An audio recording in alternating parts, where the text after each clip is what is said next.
لیکن امیر معاویہ ہیں تو صحابی نہ بھائی، تو اس لیے جو بھی صحابی ہے ہماری آنکھیں بند ہیں. ہر صحابی نبی جنتی جنتی. چار یارہ برباد ہو جائیں گے، پتہ نہیں چلے گا، مرنے کے بعد پتہ چلے گا، جبکہ پھر یہ پلٹنے کا وقت نہیں رہے گا. تو بالکل صرف ان علماء کے قدموں میں رہیں جو صحابہ کرام اور اہل بیت پر اپنی جان قربان کرتے ہیں. اپنی آنکھیں عقیدے میں کمزوری نہیں ہونی چاہیے.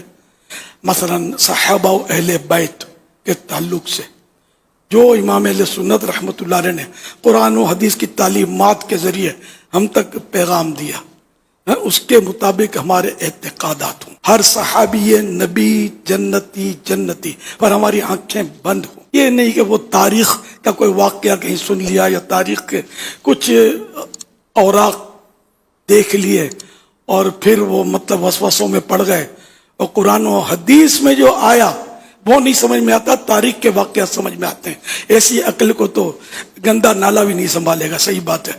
صحابہ کرام کے معاملے میں میرا دل جذباتی ہے کہ جو اللہ کے رسول صلی اللہ علیہ وسلم سے مجھے محبت ہے، تو جنہوں نے اللہ اور اللہ کے رسول صلی اللہ علیہ وسلم کی صحبت اختیار کی، اب میں ان پر نکتہ چینی کروں یار؟ تو اس لیے ہر صحابی پر آنکھیں بند ہونا ضروری ہے، ورنہ برباد ہو جائیں گے، پتہ نہیں چلے گا، مرنے کے بعد پتہ چلے گا، جبکہ پھر یہ پلٹنے کا وقت نہیں رہے گا. تو بالکل صرف ان علماء کے قدموں میں رہیں جو صحابہ کرام اور اہل بیت پر اپنی جان قربان کرتے ہیں، اپنی آنکھیں بند رکھتے ہیں، ہے نا. ہر صحابی نبی جنتی جنتی بس شمول حضرت سیدنا امیر معاویہ رضی اللہ تعالیٰ عنہ، حضرت سیدنا ابو سفیان رضی اللہ تعالیٰ عنہ، حضرت عبداللہ بن زبیر رضی اللہ تعالیٰ عنہ، اور سارے صحابہ کرام جو ہے نا، ان میں کوئی ادنا نہیں ہے، سب اعلیٰ ہیں.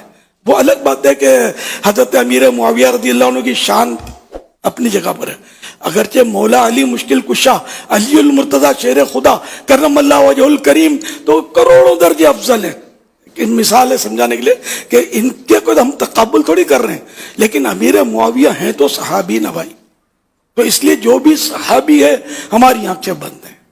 ہر صحابی نبی جنتی جنتی. چار یاران نبی جنتی جنتی. سب صحابیات بھی جنتی جنتی. فاطمہ اور علی جنتی جنتی. ہیں، حسن حسین بھی جنتی جنتی.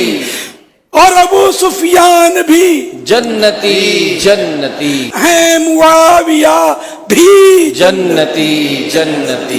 جنتی جنتی جنتی